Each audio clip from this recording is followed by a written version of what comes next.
Tonight on The Big Idea, life is about selling, and you're in it to close. Everyone has something to sell.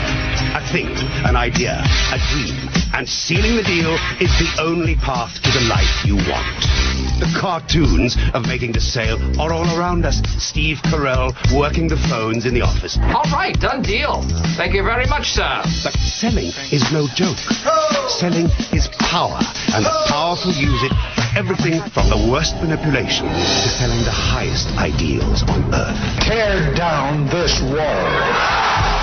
For most of us, the biggest sale we'll ever make is selling ourselves. And the most important customer you'll ever have is you. You have to sell yourself to you, because you'll never feel the confidence to live your bigger life if you don't make that sale.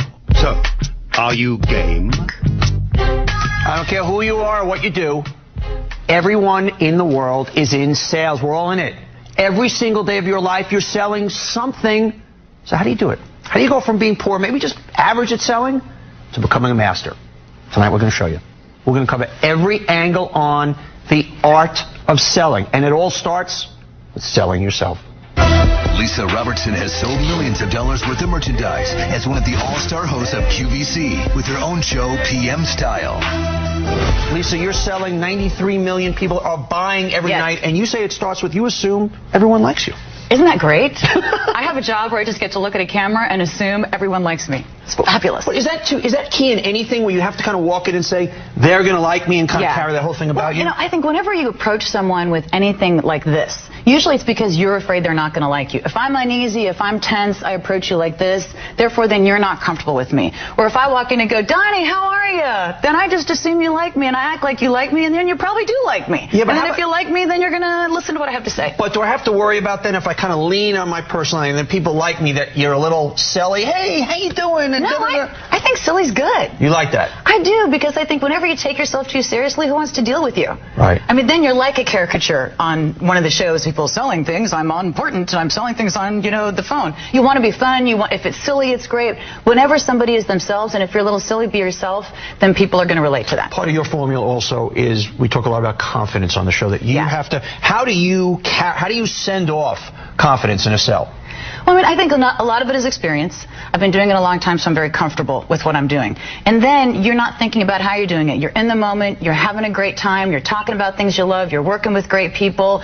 And you're not thinking about the selling. You're having a good time. You're in the moment. You're confident with what's going on, and people are involved. So along those lines, if Lisa Robertson is selling this big idea, handsome glass. That is just the most handsome glass Are you ever. selling the glass, or are you selling Lisa? Both. How do you mean? Both. Well, number one, if they don't like the glass, there's nothing I can say to change your mind. If you don't want a glass, you're never going to drink for the rest of your life anything out of a glass. There's nothing I can say is probably going to make you want it. Okay, so I'm going to go on the assumption you know how to sell the attributes, but when you say you're selling yourself, what do you mean? What are you actually doing? Well, I think that you're selling yourself as someone who is credible to give somebody else information. You have to believe that I'm someone you want to listen to, and then you're going to be receptive to what I have to say. And when you listen, then you're going to get the information you need. But if I'm not somebody that has any business talking to you, if your first impression is who are you and why I don't believe anything you have to say, it's a moot point. But I buy from you because I like it. You have a great personality. Somebody at home is watching, well, Donnie's probably a great salesman. He's got this big personality. I know Trump is, you are. Yeah. It's easy for people with huge personalities to make the sale. But what do you do if you're a little more shy? Donna Flack is a guest instructor at NYU who spent more than 15 years in sales before starting the Chrysalis Group, a consulting firm with Fortune 500 clients that helps people find the inner confidence to sell themselves. Okay, I'm watching at home. I'm not a salesman. I don't have that salesman personality. I can't sell, right? Not right. Why?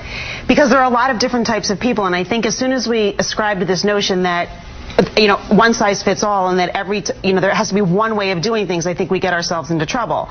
So I think there are a lot of ways to relate to customers, and there are a lot of ways to communicate messages without being bigger than life. But first thing you say is you have to understand who you are coming into the room. You say to yourself, ask what makes me good.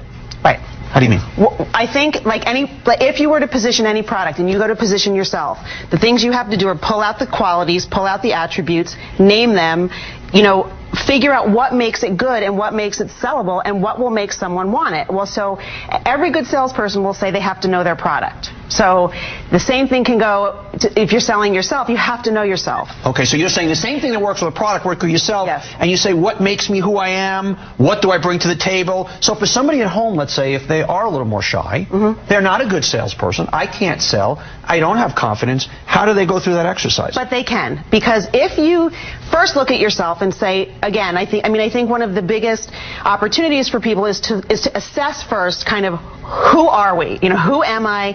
What do I bring? What makes me good? What makes me sellable? Everyone has it. Everyone in the world has those things.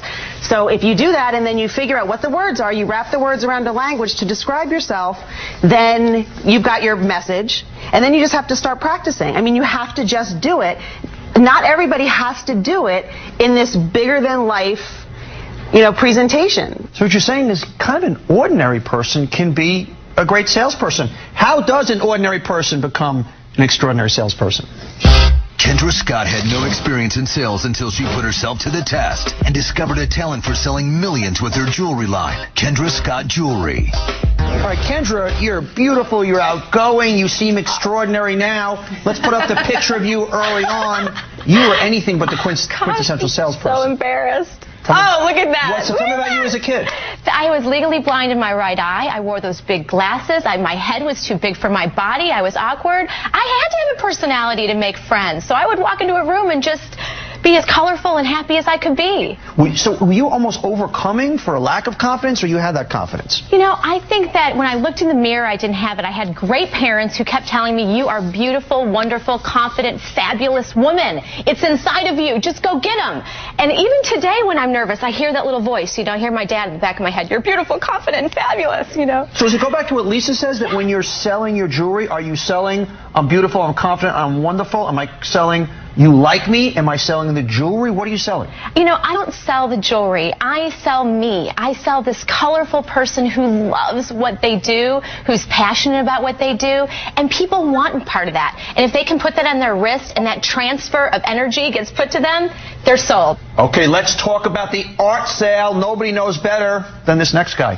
Joe Maloof is the eldest son in a family business that owns everything from the Palms Casino in Las Vegas to the Sacramento Kings. And his family built this empire by knowing the fundamentals of selling. Joe, the Maloof fundamental of selling: listen to the other guy, the other person, be plugged in one-on-one. And then have a product that you believe in. Have confidence in yourself, and then when you do sit down with that customer, make sure that what you tell them is the truth. And you're selling yourself, you're selling your integrity. People want honesty in this day and age. They want somebody that's going to tell them the way it is and the facts about how they're going to be able to help a customer sell their product. Joe, along the lines of honesty, I'm going to bring back also, I always felt the best way to sell sometimes is to say to a client, no, this might not be right for you. I got to find something else for you that gives credibility when you come back. Do you use honesty to the point where sometimes you pass up a sale? Absolutely, because if you're not honest 100%, then the customer's not going to be happy with what you told them.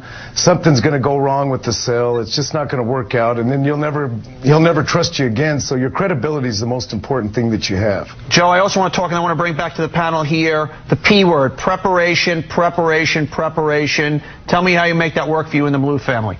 Well, you have to know your customer, know what their needs are, know what they're trying to get accomplished, and then sit down and visit with them and cater to them. The word cater bothers a lot of people. It doesn't bother us. If a customer isn't happy or if the sale didn't go right, they can get on the phone and call me, call my brothers, and we'll be there to take care of it. All right, Joe, always be selling. What's the Maloof Money Cup, buddy? Well, it's a collection of the world's greatest skaters.